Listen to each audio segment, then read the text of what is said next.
What's going on, guys? So today I want to give you a little update on the Ozempic. Yes, I have been on Ozempic for 4 months now, I think. 4.5 months, something like that. Actually, it might be closer to 5. But anyway, so yeah, Ozempic. What has it done for me in multiple months? It's controlled my diabetes, which has been very good. I actually just saw the doctor yesterday. It's what prompted this video today. My A1C is down significantly, which is awesome. My blood sugar levels are stable, so this certainly works as a medicine for diabetes. But a lot of people don't even think about that. They think about weight loss, right? That's the big thing. Ozempic, it makes people melt away.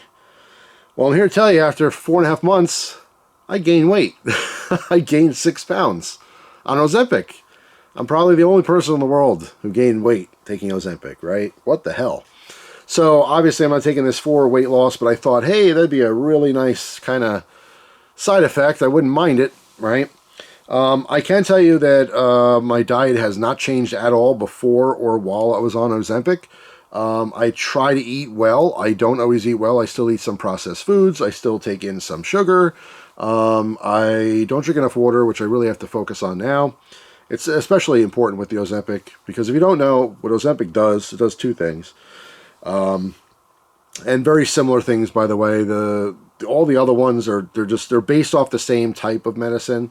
There's just slight differences, and I think like Mounjaro is basically a no-name brand of it. I'm not a doctor. I don't know 100% here, but I'm pretty sure that's the one that you can get covered under insurance if you don't have diabetes. You know what I mean? So like all the people, women mostly, they want to lose weight on Ozempic, but they don't have diabetes, so their insurance won't cover Ozempic, but they will cover Mounjaro. It's the same stuff. But anyway, diet, exercise. Exercise is almost nothing, and I think that's playing a huge role. And that's going to change soon. I've been out of work from an injury. My injury is pretty much healed. I'm right at the cusp here, so I'm going back to work very soon. And that's going to change quite a bit. And while I'm at work too, again, my diet changes because I'm not, around to just eat. I have stuff to do. I'm working. So yeah, I'm hoping for actual weight loss in the near future. But I just found it was interesting. I gained 6 pounds on Ozempic, yeah. So if you haven't seen this before, here's a Ozempic pen. Here's an empty one I just finished. Pop top off. They have these little like the needle tips. You screw it on, take off the safety caps, you rotate the back until you get to the number you want, which, by the way, I started off on 0.25 milligrams, did that for like the first month, went up to 0.5 milligrams, because you double your dose each time, and then did that for a month, and then I went to 1 full milligram, which I'm on now. So the last couple months I've been on 1 milligram. The highest dose is 2, so it's either 0.25 or doubled, 0.50 or doubled, right, 1.0 or doubled 2.0. Now, it's not necessary for me to go to 2.0. That is the max dose. I don't like the idea. I don't like the idea of taking this at all, by the way. I'm not all for this. I'm doing this because I need diabetes medicine in the meantime before I lose weight. There's a very good chance that if I do lose enough weight, I won't have diabetes anymore. That's obviously been a goal. I know all the comments could be like, hey, do this, do that. I know, thank you. I do really appreciate it. I mean, we've been talking about this stuff for years. Nothing's new here. Nothing's changed. I know what I have to do. I have been doing it. Right? I'm guilty of being lazy and not doing what I'm supposed to. Trying to focus on that. I have a lot going on in my life right now. Like, I am the most stressed and worried than I've ever been in my entire life. And I'm not going to get into that in this video, but, I'm a stress eater, and I'm not sitting here. It's hard because I know some people watching are going to be like picturing me sitting there with like 2 tubs of ice cream and watching a movie and 3 bags of chips and burgers and fast food. It's not like that. You'd be shocked if you really saw my diet. It's not amazing, but it's really not what you think. I'm not gorging myself. I can't, right? I'm 40 years old. I can't eat like I used to. I used to be able to pack it in. If I go to a wing eating contest, guess how many wings I'm going to eat in 10 minutes? 20, maybe? I can't do what I used to do. I'll say that. But anyway, it doesn't matter. As you get older, your body breaks down. Doesn't matter who you are. And it's harder to lose weight. That's just a fact. But anyway, yeah, that's that's pretty much the update. I don't know what else I want to talk about. hopefully something will change. It just, I found it interesting that the weight loss thing just didn't happen. And I asked the doctor, I'm like, doctor, what the hell? I'm not losing any weight. And he's like, yeah, that's kind of, unusual. And then he asked, he's like, what's changed? I said, nothing. Nothing's changed, But he was super happy with all my blood work. Everything else is cool. Cholesterol, my good cholesterol is great. My bad cholesterol has gone down significantly. It's just over whatever it is. Let's say it's supposed to be within 100. It's maybe 110, something like that. It was interesting to find out. He said, not all doctors are all correct. Not all doctors all agree. But he had mentioned that one of the biggest contributors to having the bad cholesterol is red meat. And I was thinking about it, like, I haven't had a lot of red meat lately, like within the last year. I used to love eating steak, ground beef, things like that. Even cured meats, I love pepperoni, love salami. I try to stay away from that stuff. The pepperoni, salami, those type of things are very high in sodium and salt and stuff. Obviously not good for high blood pressure, which I also have. But it is what it is. You know what I mean? I'm trying to progress. Life is different for everyone. I know and love you guys. I truly do, for all the suggestions and stuff. And I do read all the comments. I do absorb it all. But I know at this point in my life what I need to do to lose weight. I just haven't done it. I haven't pushed myself. It's time to do it. I'm not going to get into a big whole thing about motivation.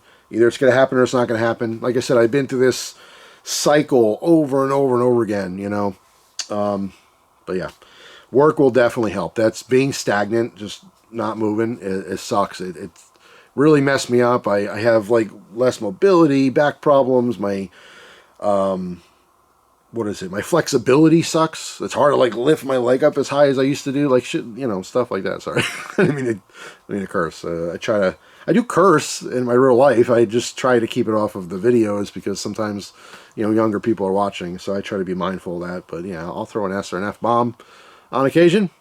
But anyway, so what else? What else can I talk about with old Ozempic?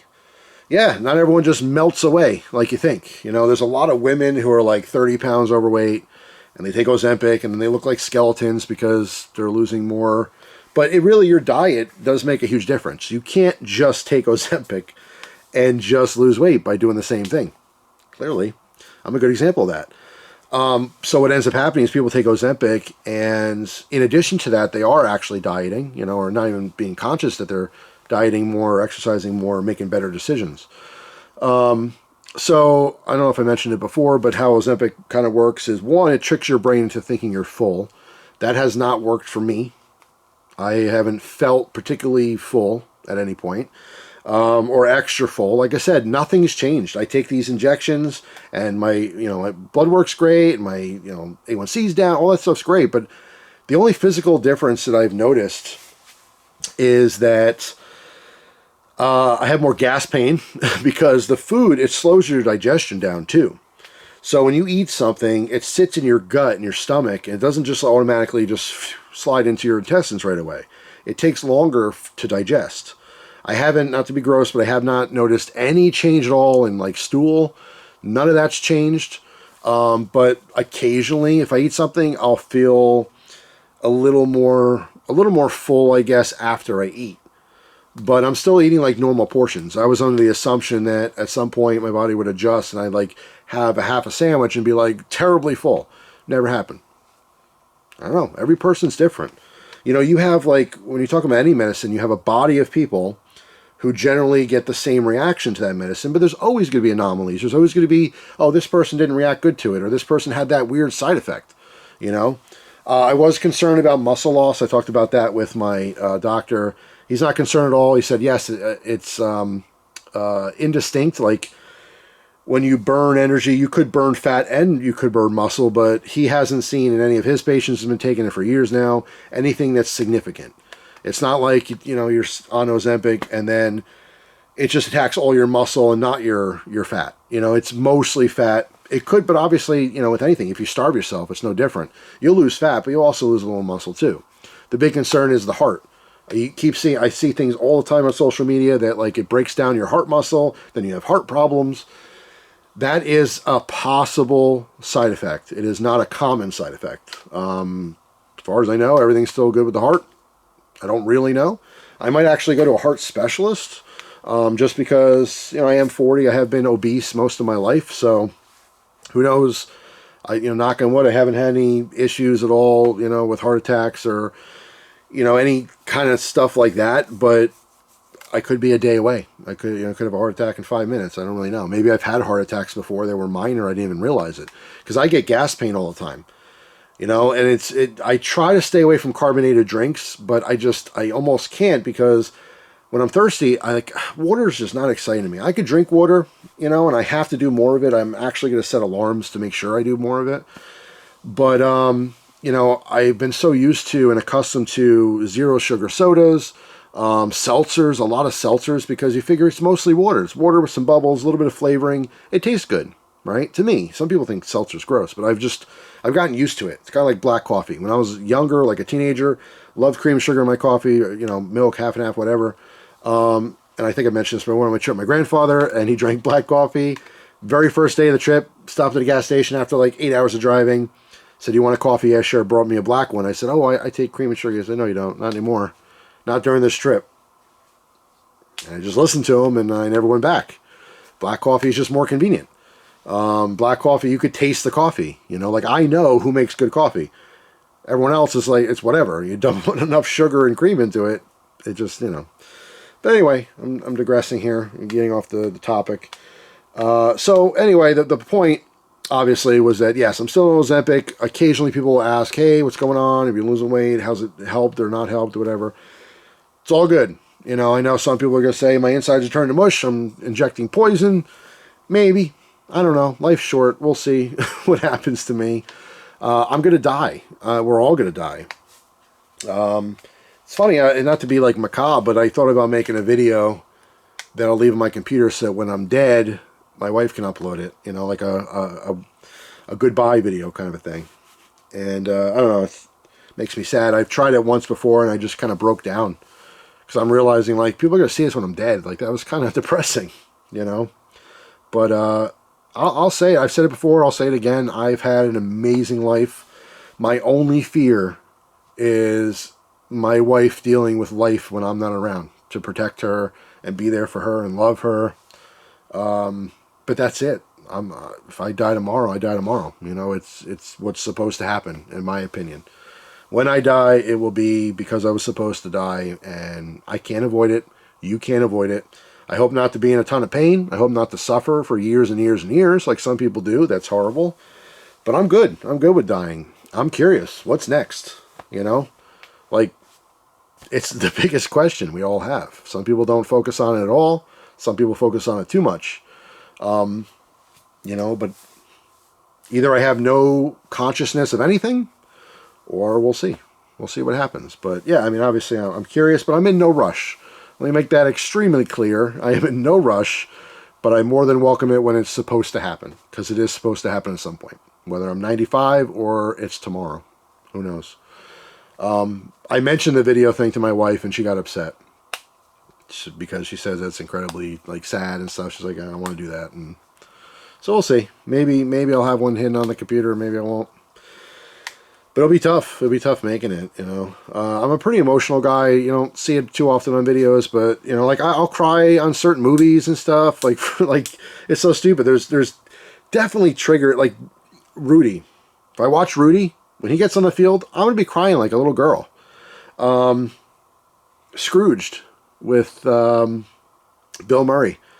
When that little boy goes up and tugs on his pants, God bless everyone.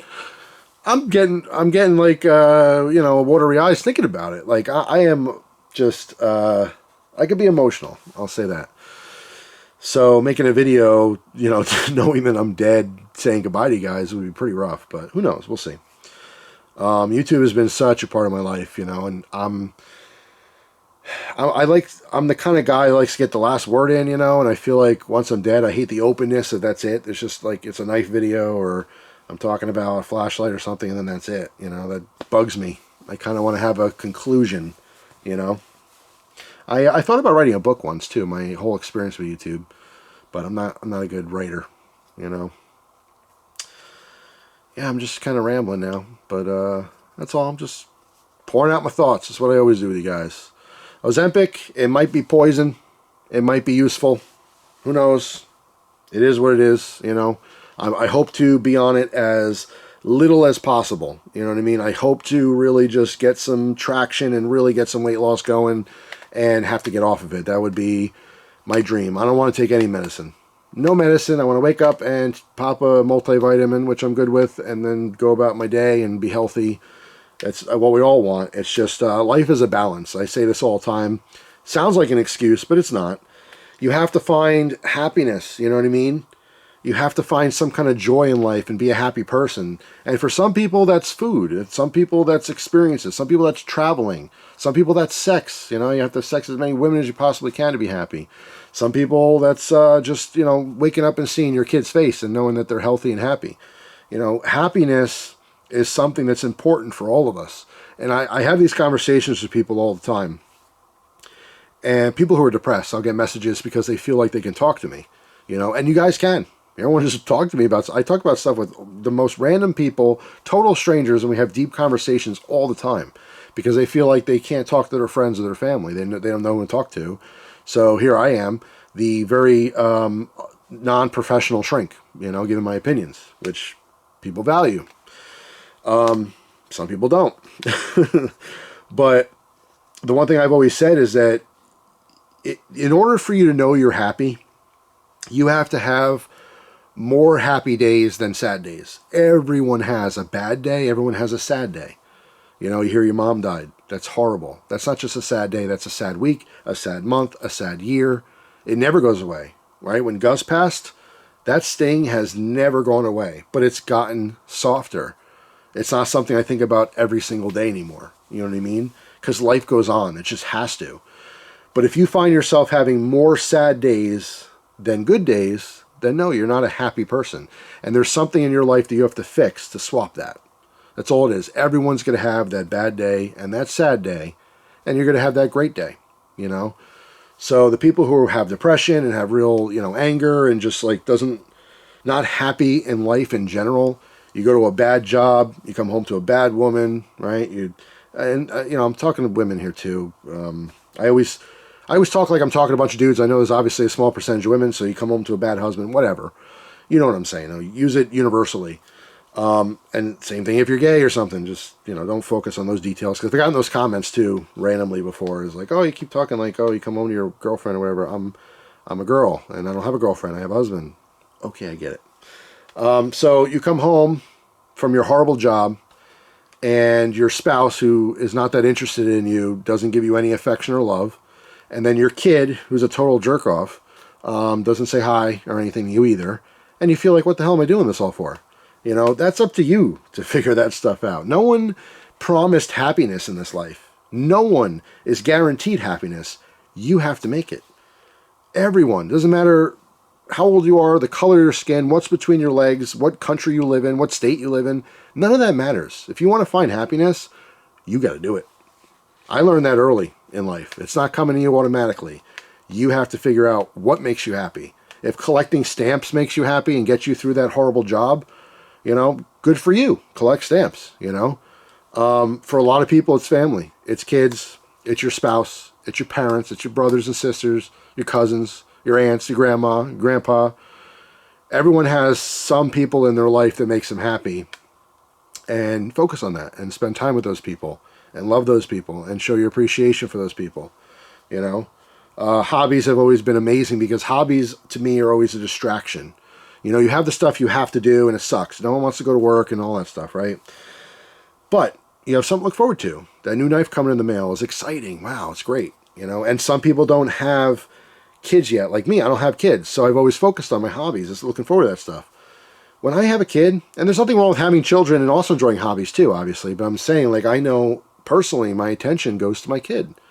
It's like when I had Gus, you know, I love my hobbies and stuff, but when I came home, I didn't go grab a knife right away. I loved Gus. I gave him a big hug and, you know, kiss his head and scratch his butt, and, you know, that was part of my day. And now, being married to my wife, if I come home, my wife's home already, giving her a kiss, saying hello, asking about her day, all that kind of stuff is what brings me joy. And then when that stuff quiets down, then I go to the hobbies. You know what I mean? But that's why I love what I'm doing here on YouTube in general, is because the hobbies bring so much joy to so many people. People who normally live a mundane life. It's just kind of like a routine. I go to work, I come home, I do this, and having those things to look forward to, and researching a new knife or a lighter or whatever your thing is, it makes it fun. It's just an addition to life. It shouldn't be your whole life. Unfortunately, there's some people that's all they do is just their hobby, but it's supposed to be an addition to your family and your friends and everything else. As time goes on, I feel like society is getting less social, even though social media is more popular than ever in history. People are just not going out as much, physically sitting at a park with someone or going to barbecues or, doing stuff like that. I feel like everything's all on the internet now. It is what it is, but anyway, this whole video turned into something completely different than what it was supposed to be. Ozempic, haven't lost weight, but it's doing its job as medicine. That's why I take it. I hope to get off of it as soon as possible, though. I hate the idea of injecting it. Not the pain part. Yeah, it's a little uncomfortable, but it's just, I don't want to take any medicine anymore. I'm tired of taking medicine. It's not what life is supposed to be, and I'm trying to change that. Every day I try. I fail often. One day I'll succeed. Hopefully soon. That's it. Thanks for watching. Hope you guys are having a great day yourself, and congratulations to you. Sincerely from me to you. If you've lost a significant amount of weight, congratulations. It is not easy. I know, more than most people. So, congratulations to you. That is amazing. People send messages all the time. Hey, I was able to lose 40 pounds. Here's what I did in this. Or 100 pounds. Or, dude, that is so awesome for all of you. And it really could be life-changing. I'm not going to get into it now because my battery thing's blinking. But when I was my skinniest, I was the most depressed in my entire life. You know why? I mean, I was skinny. I had great health. And I had a bunch of money in the bank. But that was it. At that point in my life, I didn't have Gus. I didn't have Christina, my wife. I wasn't talking to my family. It was the worst years of my entire life. I remember spending Christmas crying all day on Christmas Day. Feeling so alone. So I joke around about this, sometimes, but it's like you can't have it all, at least for me. I want to be skinny, healthy, great body, feeling good, energetic, rich, and then have what I have now. My wife, my family. Maybe one day. We'll see. I'm striving for it. But yeah, it's just tough because I've had all my family and stuff and I was fat and broke. Now I'm fat and broke and have the love of my life, which is amazing. So now I got to work on the money and the health. So we'll see. Anyway, that's all. Thanks for watching. Hope you guys have a great day. See you tomorrow with a brand new video. Take care.